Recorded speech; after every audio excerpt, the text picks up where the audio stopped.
Wife's affair exposed after tragic accident. Husband finds dark humor in her fate cheating story. Hank woke up to find his phone showing 10 missed calls and a similar number of voicemail messages.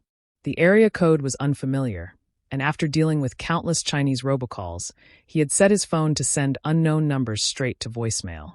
Usually, Beijing Betty didn't leave a message. His daughters were still asleep, so he began listening to the messages. That's when he discovered that his wife, Randy, was not in Jacksonville, Florida, visiting her parents and sister as she had told him. Instead, she was in the burn unit of a hospital in Boulder, Colorado. Hank paused for a moment, his phone buzzing with news alerts. Normally, he found them annoying, but he had never bothered to turn off the feature. Something about fires caught his attention. He realized he had seen a headline mentioning a fire in Boulder. As his phone screen lit up, he went to the homepage and saw the news. Freak wildfire engulfs suburban Boulder neighborhood overnight. Interesting. Hank would be the first to admit that sometimes he wasn't the sharpest tool in the shed, but he could think of only one reason why his wife of 7 years would lie about her weekend plans. He took his time, deliberately slowing down. No reason to rush. He made coffee. The girls wouldn't be awake for at least another hour.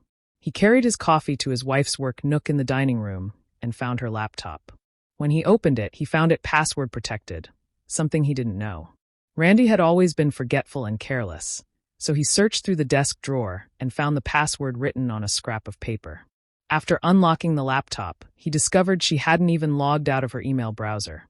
She had just put the computer to sleep, confident that Hank wouldn't snoop. But that confidence was shattered now. Hank thought, all assumptions in this house are null and void. It was clear. She was meeting her old college boyfriend, Josh Turner, at his Boulder home during a weekend when his wife was away. Josh was the guy who had broken Randy's heart by falling in love with the woman who became his wife. But now it seemed he had regrets. The emails didn't contain much, mostly just details about arrival times, but one revealing detail stood out. Randy's parents and sister knew about it and had agreed to cover for her. They all believed she should have married Josh, whose family had money. Hank was numb, like watching a slow-motion car crash he couldn't look away from. He took a moment to breathe deeply, as his Apple Watch reminded him to practice mindfulness. He really needed to figure out how to turn that feature off. But Hank knew that if he didn't calm down, he might start punching holes in the walls. He called the hospital in Boulder, and on a hunch, asked if Josh Turner was a patient. When asked to identify his relationship with Josh, Hank said, "I'm a friend." The operator couldn't provide any information, which suggested they had a patient named Josh Turner. Hank then called the direct line to the hospital admissions office, and after identifying himself, a clerk told him that Randy had been admitted with third-degree burns covering 80% of her body, including severe smoke inhalation damage. The fire had suddenly flared up in the drought-stricken area and spread quickly, cutting off the only escape route. Over 100 homes were destroyed. "Sorry," Hank said, "that can't be my wife. She's in Jacksonville, Florida. You must have the wrong information." He hung up, but deep down, he knew it was her in Boulder now. He could feel it, but he wasn't going to make this easy for anyone. Hank looked at his wife's computer again and found Josh's Facebook page. Randy had actually made him one of her friends. It wasn't hard to see who Josh's friends and family were, and there, Hank found Josh's wife. She had posted a public message from her family's home in San Diego, asking for prayers because she had just learned that her husband was hospitalized with severe burns in Boulder. Hank knew it was time to get those prayers answered, by a god of vengeance. He contacted Josh's wife, Tina, on Facebook Messenger, shared what he had figured out, and left his phone number. Not long after, as he finished his coffee, another missed call notification popped up. It was from Tina. Hank called her back. "Miss Turner, is your first name really Tina?" he asked, surprised. "Yes," she replied with a sigh. "I knew what would happen with the name when I married him, but I did it for love. It's just an icebreaker now. You must be Randy's husband." "Yes," Hank answered. "I knew about Josh, but Randy didn't seem strange to me." "How are you staying so calm?" she asked. "My phone keeps telling me it's mindfulness time and to take deep breaths. I don't even want to know what it thinks about my heart rate." Tina chuckled. "You sound calm too," she said. "I'm taking pills," Hank admitted. "I don't even know what they are. My sister gave them to me. Josh is badly burned and already in a medically induced coma. He probably won't make it. I lost it when I heard that. Now I'm just in shock, especially now that I know the truth about everything." "What's your wife's story?" Hank asked. She's badly burned, Tina replied. I don't know much more. I was told she's in Florida, but there's no way it's her. She's in Boulder. Tina laughed again. Oh, the hospital is calling again. Let me take this, and we'll stay in touch. She hung up, and Hank saved her contact information so the spam blocker wouldn't send it to voicemail. A new call came in. It was from Randy's father, Bob. Hello, Hank, Bob said. Yes, Hank replied. There was a brief pause. Bob had never liked Hank, and Hank hadn't been fond of Bob either. They always maintained a polite distance, but Hank could sense something was different now. Have you heard from Randy? Bob asked. Hank paused. That question must have cost Bob something. Why would I hear from her without you knowing? Hank replied. She's in her old room, isn't she, spending time with you? That miserable wife of yours and your other daughter. Bob now realized Hank knew. He sighed. She does love you, Bob said. I know we've never gotten along. That's a load of nonsense, Hank cut in, his voice rising. And before you say anything else to annoy me further, let me be clear. You always disliked me. You never thought I was good enough for your daughter. But Josh? He's just as bad. Both your wife and daughter have been insufferable around me. I've put up with it to keep the peace, but that's over now. And if you were standing in front of me right now, I'd punch you in the mouth over and over until you were spitting blood. After that, I'd beat both women with a tire iron just for fun. So damn you and your lying family. Hank hung up. There was nothing more to say. To save time, he blocked Bob's number, as well as his mother-in-law's and sister-in-law's numbers. Daddy, why are you yelling? His daughter Nicole asked, walking into the kitchen, with her younger sister Rebecca following her. Daddy said a bad word, Rebecca said. Nicole asked, say it again, Daddy. I didn't hear it. Hank couldn't help but smile. What was the bad word, Becky? He asked. She frowned. I can't remember, she replied softly. I think you must have heard wrong. Well, let's get breakfast, Hank said. Today's a pancake day. 3 pancakes each and some orange juice. Later, both girls were watching cartoons. It was Saturday morning, after all. They loved Bubble Guppies. Hank hoped those shows would eventually lead to something more substantial like Pinky and the Brain or Phineas and Ferb. Then the phone rang again. It was Tina. The pills aren't working, Tina announced. I told you that the pills my sister gave me weren't helping. She asked, why do you say that, Miss Tina Turner? I replied, the hospital connected me to where Josh is in intensive care. The nurse put me on speaker, thinking it might help him hear my voice, even though he's in a coma. What happened? Hank asked. I lost my temper, I admitted. I shouted that his girlfriend is badly burned and probably won't make it, and it's his fault.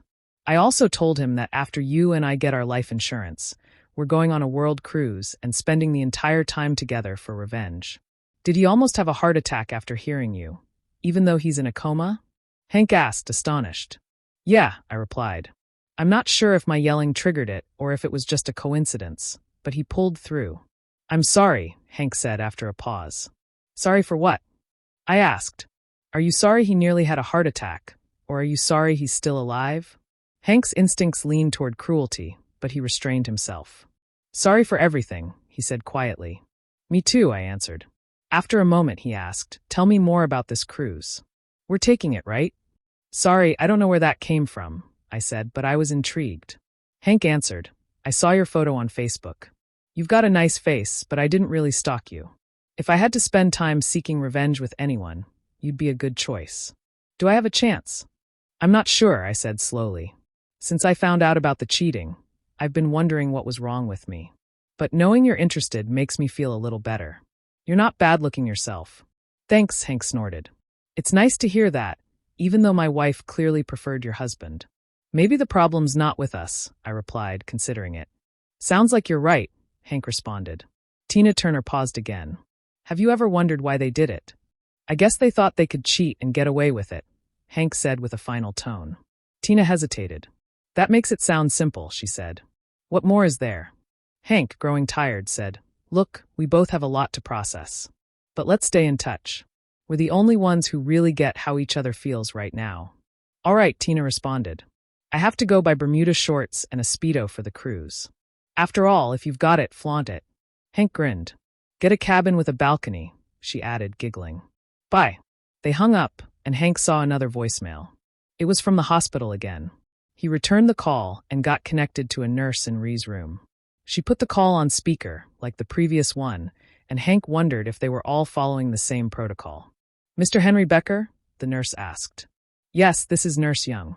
We're in the ICU burn unit. Your wife, Randy, is here. She's severely burned and in a medically induced coma. She's right beside me. We were hoping hearing your voice might help, even if she's unconscious." Hank thought the hospital might need to update their family outreach procedures. But he had to ask, "Why do you think that?" "I wasn't here when they brought her in," Nurse Young replied. "But one of my colleagues said your wife had a firm grip on her friend's arm and wouldn't let go until she understood the message. To call you. She fought the team with every ounce of strength she had and wouldn't allow anything until they promised to pass the message along." Hank's thoughts were dark. Too little, too late, he thought. He asked, "What should I say?" "Say whatever's in your heart," the nurse suggested. Hank paused. "All right, here goes."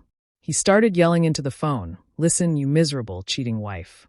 I hope you suffer and spend eternity in hell with Josh, who's going to die too. And just so you know, when you're gone, I'll use the life insurance money to take Josh's wife and travel the world. I'll never forgive you." The line went dead. The nurse seemed surprised but quickly regained composure. Hank realized that his outburst might have not been the best idea for his emotional growth, but it was how he felt at the time. "Daddy, what does seduce mean?" Becky asked, clutching her teddy bear. "It means to lead someone astray," Hank answered, trying to keep his calm. "When's Mommy coming home?" Becky asked, and that question hit him with a wave of frustration. He wasn't ready to explain the situation, so he just said, "As soon as she can, sweetheart." Becky returned to the living room, watching TV. Hank made his decision. There was no way he was taking the girls to Colorado to see their mother in the hospital, wrapped in bandages. He'd rather deal with their confusion than create that memory.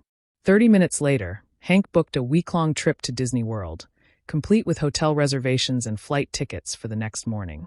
His youngest daughter, Nicole, would miss kindergarten, but that was how it would have to be. Just as he finalized the trip, the hospital called back. They told him Randy had a heart attack and passed away, despite all attempts to save her. Hank figured that the timing of her passing aligned with his outburst. Perhaps he'd suggest to Tina that she try yelling at Josh more, to see if it helped him too. When Hank received the news, he had to take care of Randy's health insurance paperwork, get documents related to her death, and call a mortician for her cremation. Afterward, he decided to send the ashes to the hospital to handle the arrangements.